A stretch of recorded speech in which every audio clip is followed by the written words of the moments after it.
Бұл енді Жасұланның өмір баянының бір 10%, 20% ғана айтылды, көрсетілді десек те болады. Алда енді Жасұланның жалпы бизнесімен, бизнеске қалай келді, қазіргі таңда қалай жүріп жатыр, жалпы немен айналысып жатыр, осының барлығын ұсынатын боламыз. Сол бізбен бірге болыңыздар, каналға тіркеліп, жазылып қойыңыздар, лайк басуды ұмытпаңыздар. Және осылай бір қиналып жүрген жандар болса, бұны қиыншылық емес, бір Алланың сізді жақсы көргеннен кейін берген сынағы деп қабылдау керек деп шешкен дұрыс. Өйткені көріп тұрсыздар ғой, кәдімгі көз алдымызда.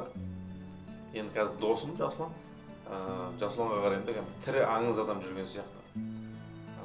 Өйткені қаншама жаңағы кәсіпкерлердің, миллионерлердің әрқайсының басынан өткен оқиғалар бар ғой.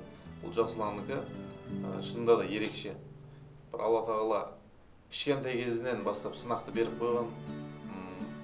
Бір ойын баласы сол кезде нан табуды ойлап жүрген бала. Бірде-бір ойыншығы жоқ. Мысалға, әке-шешесіне де еркелей алмайды. Анан апер, мынаны апер деп. Анандай кием, мынандай кием деу жоқ. Соны қарап отырсаңыз, мысалға, осындай сынақтан өтіп, сол кезде бір қиыншылық деп қабылдамай, үлкен жауапкершілікті сол кезде өзінің бойына алып, қазіргі таңда үлкен кәсіпкерге айналып отыр.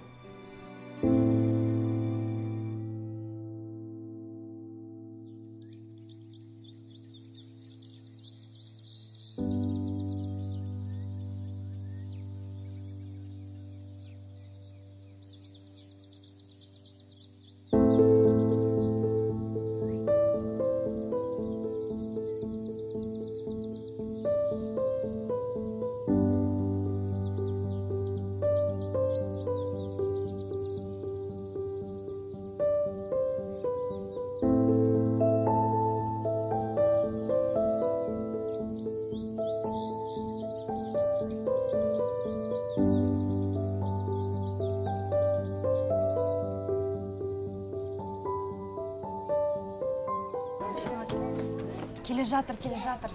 Мынау Жасұлан емес пе жаңағы үй өртеніп жатқан? Дәл өзі ғой. Анашым!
Мен мектепке кетіп жатырмын. Қайда барасың? Мектепке. Балам, сенің ақылың көп қой. Апайлармен сөзге келіп қап жүрмін. Жарайды, анашым. Мен кеттім. Бақылау жазам да үйге тез келем. Үйге асықпа балам. Бізге алаңдамашы енді. Сабағыңды жақсылап оқы. Жарайды, анашым, мен асықпын. Бүгін сенің ертеңің. Жарайды, анашым, мен асықпын. Балам, ең болмағанда бір бүттелем нан мен су ішіп кетсейші. Асықпын, мен анашым, рахмет. Жолың болсын, балам. Жақсы.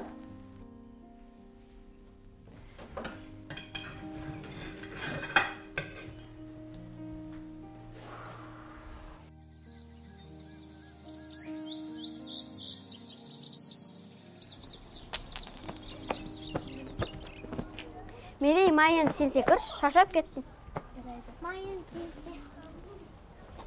Алуа, сен кешегі бақылау жұмысына дайындалдың ба? Иә, дайындалдым. Түнде қайталап дайындалайын деп жатқан кезде света өшіп қалды. Маржан, сен ондасаң бірге өткізейікші? Иә, бірге өткізейікші. Әйтпесем, сен бірінші тапсырасың деп бізді ең соңғы тапсырдыңдар деп төрт қояды. Жарайды, бірақ сендер кешігіп кетсеңдер, мен өзімнің бақылау жұмысымды апайға өткізіп жіберемін. Жарайды. Қыздар, болды енді сіз.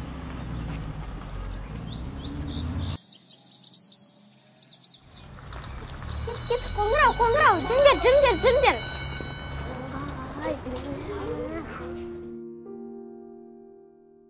Мектепке әпкемнің аяқ киім киіп барамын. Ол кезде бірақ аяқ киімдер женскайлар, бірақ гүлді анамалары жоқ еді негізі. Әпкемнің аяқ киім киіп барамын. Барған кезде бүкіл қыздар күледі ғой мағанша, анау әпшесінің аяқ киім киіп кепті, әпшесінің аяқ киім киіп кепті деп. Мен ялып, бірақ сонда да сабақты бір 3-4 сабаққа қатыстым да соңына шейін қатыспадым, намысым қатты келгендіктен кетіп қалдым. Сөйтіп ертеңгісіне аяқ киімді әдемілеп тұр, өзім тіктім, әдемілеп тұр.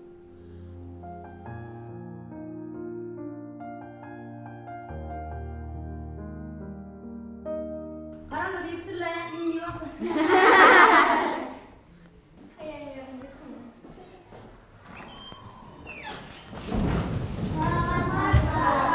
Сәлеметсіздер ме, отырыңдар. Ал, бүгін сабақта кім жоқ? Апай, бүгін барлық балалар түгел. Тіпті Жасұлан да. Жарайды, Маржан. Нұрбек, арғы кабинетте маған журналды алып келші бар. Ал, балалар, сабаққа дайындалып келдік пе? Жарайсыңдар. Ендеше ақпарақты аламыз. Бақылау жұмысын бастаймыз, я? Неге бор жоқ? Маржан, сонты айту керекпін ба мен? Неге әкеп қоймайсыңдар? Маржан, сонты мен айту керекпін ба сендерге? Тарат.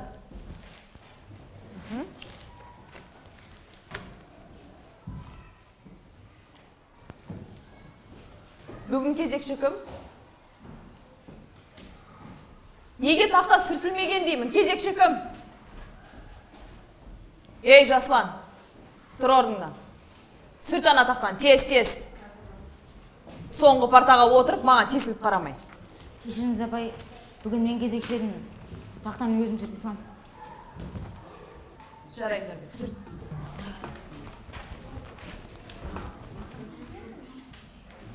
Осындай балдардан айналып кетесің ғой. Жауапкершілігі бар. Басқалары соңғы партада бастарын бұғып отырады. Мұғалімге тесіліп қарап. Өлтірет болар адамды, өлтірет. Ал бастаймыз. Бүгін күні жазамыз. Есептің барлығы берілген. Тез жазамыз. Тез шығарамыз. Көшірмейміз. Ал, балалар. Бақылау жұмысын кім аяқтады? Тапсырып үйге қайтсақ болады.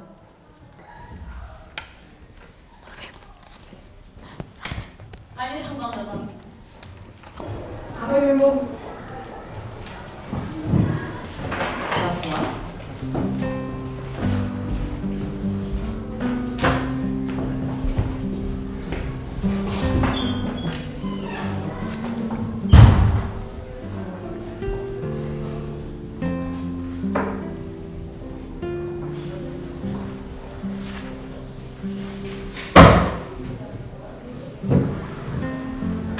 Тез жазамыз.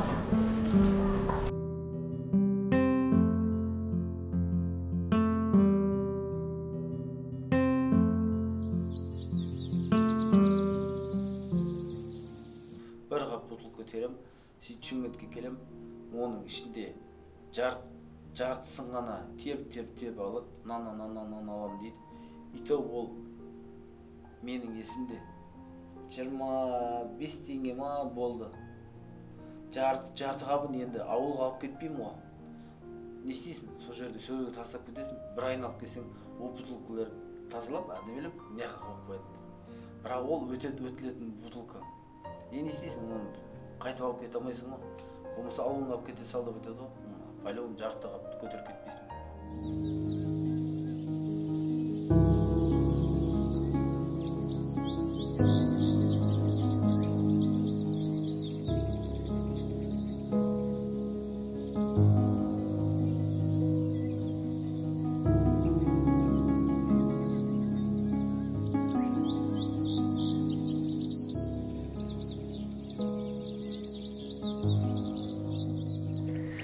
Қасы қиылған су байрам. Отаға! Кім ай? Сен ба Жасланжан? Кел. Ай, осы сен ақ осы ауылдың бөтелкісімен темірім бәрін. Ассалаумағалейкум. Алейкумассалам, қалайсың балам? Мұрат аға, Ау. бөтелке аласыз ба? Ой, әрине аламыз. Қазір бөтелкелерді тексеріп алу керек. Мына бөтелкең болады, жарайды. Бұл бөтелкеңде болады. Оппа. Бұл да болады. Мынау да болады. Ана қалғандарын ала алмайын балам. Бөтелке алатын қай-қайсысын апарсаң да, алмайды, жарамайды бұл бөтелкелер. Бұны арқалап, қайтесің, маған тастап кет, әуре болма. Өзім қоқысқа апарып тастай салам, жарай ма? Жарайды аға, онда сізде қала берсін. Иә. Аға, мыналардың ақшасын бересіз бе? Ой, әлі ауылға қайтуы деген. Берем. Сен бер жақташ балам. Ай, сен осы бөтелкеден басқа тағы не өткізесің? Нең бар өткізетін? Бөтелкеден басқа? Иә. Ештеңем жоқ. Айтып көрсең, мүмкін менде бар шығар, тауып аларым. Сен онда мына келесіде бөтелкеге қоса мұз тауып көрші. Мұз? Егер мұз тауып әкелсең, келесін 5 тиыннан алам. 5 тиын? 5 тиыннан алам. Шынымен ба? Шын айтам, 5 тиыннан алам. Болды аға. Мына бөтелкелерің ақшасы. Ертең әкелем ғой мұз? Әкел. Шынымен айтып отырсыз ба? Шын айтам, алам деп. Болды аға. 5 тиыннан алам. Рахмет аға. Шынымен алам, әкел. Мына бөтелкелерде жарайтын бөтелкелер ғой. Баламысың деген. 10 теңгеге лакомка алып, бір нан алып, қалаға келіп, бір нан алып, ауылға қайтып баратын. Мынандай случай да болған. Бір күні қалаға көп келем ғой. Күшік алып келем, сол бутылка алып келем. Әрі сөйтіп кеп, қаланы көріп, аралап, парктерді, базарды аралап. Асында мен үшін базардың өзін бір қыдырып, айналып кету, мен үшін бір үлкен бір қызық жағдай еді негізі. Как будто бір паркта жүргенде сияқты.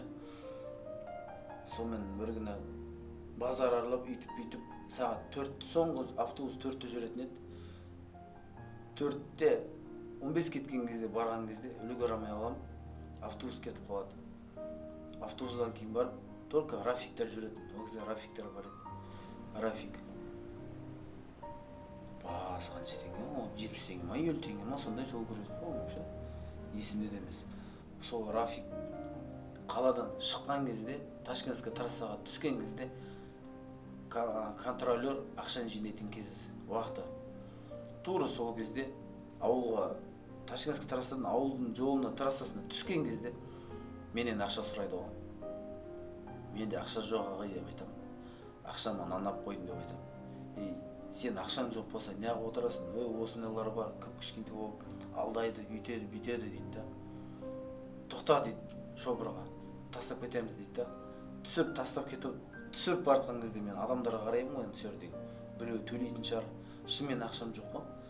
Төлейтін шығар, бір жанашырлық көзбен қараймын адамдарға. Ешкім төлемейді. Сол күйі түсіп қалып кетем ғой. Үйге 25-26 километр жетпейді әлі ауылғаша. Тем более елесіп десеңіз, мен 4-тен 15 кеткенде, түс қайта 4-тен 15 кеткенде үлгермей рафикке отырсам, ол рафиктің 4:30-да шықсам, қаладан шығам дейінше 5:30-6 болады. Арасы 1-2 сағат уже таң қараңғы болады ғой. Үйге барам дегенше қараңғы болды ғой. Жаяу бардым. Көшеде ешкім тоқтатып алып кетпейді ғой. Үйге жаяу барам. Жылап ауылға барғанша кеткен адамдардың бәрі қатыгез, иә, жанашып алып кететіндер біреу болса ғой деп ше. Ешкім алып кетпейді. Но зато алып кетпегенде дұрыс шығар, потому что мен осынға дейін соны басыма сақтап алып, миыма сақтап алып, басқаларға соны көрсетпей, мен үшін ол үлкен сабақ.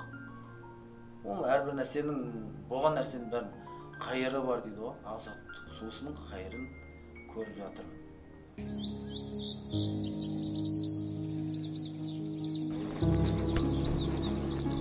Ақбота әпке. Ақбота әпке. Мен сіз көріп тұрмын. Ақбота әпке. Ақбота әпке. Мен сіз көріп тұрмын. Шаспа? Ақбота әпке. Сен де бір қоймай қойдың ау. Азаннан бері адамдар нан алып жатыр. Қалады дейсің ба содан? Қалмады ма? Жоқ, қалмады. Баршы бар.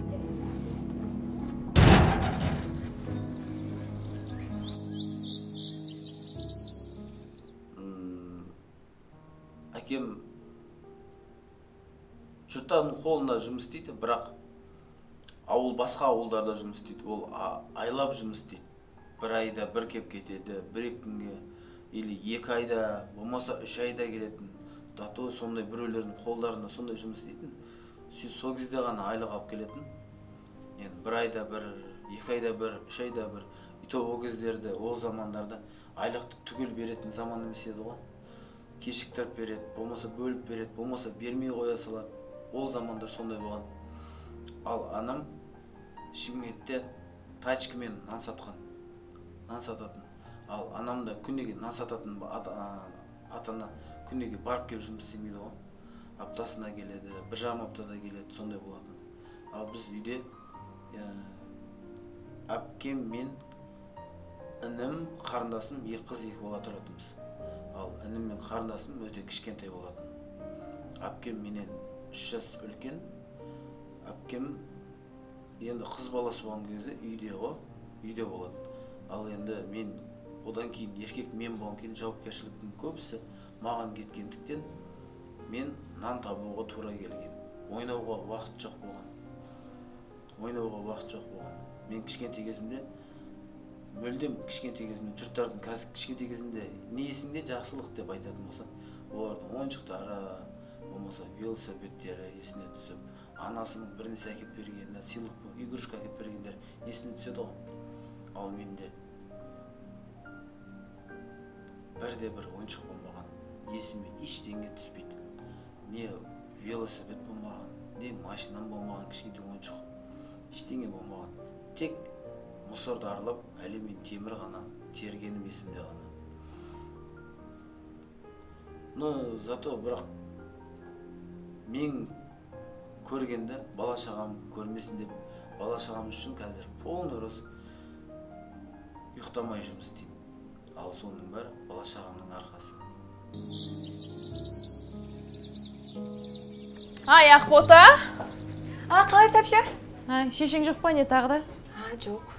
Отырмайды екен сен шешең. Мен нанымды алып қойдыңдар ма? Иә, алып қойдым. Әкелші. Мәнс. Свежий ма? Иә, свежий ғой. Жарайды. Айлыққа жазып қоясың. Иә, жазып қойым. Айтпақшы сізден бірдеңе сұрай салайыншы. Осы мектепте директор ауысты дейді да, сол рас па? Директор? Иә. Ойбай, ондай естімедім ғой.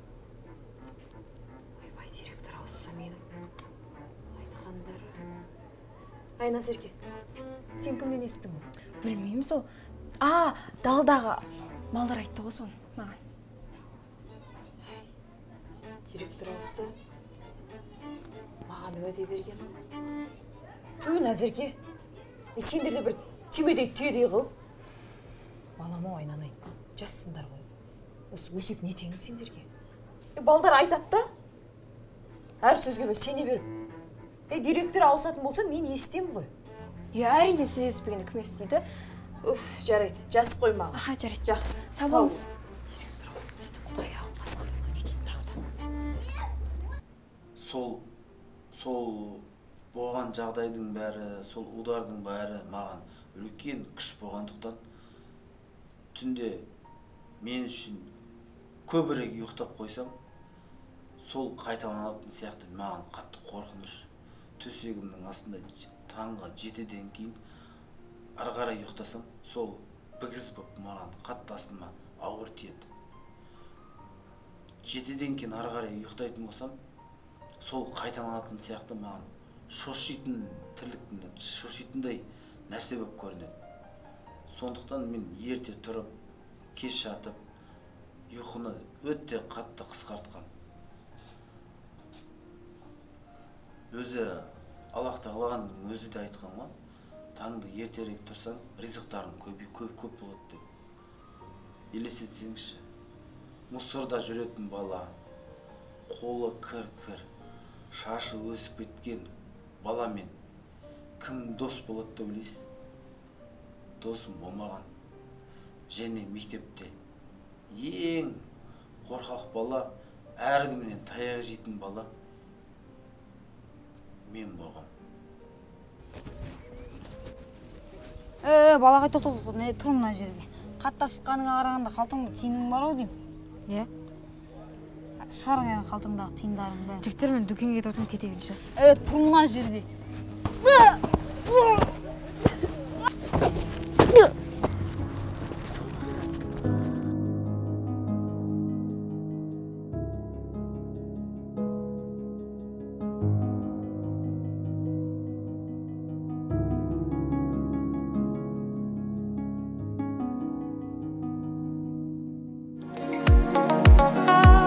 Жеңіл ол көзіңмен ауыр келер қолдан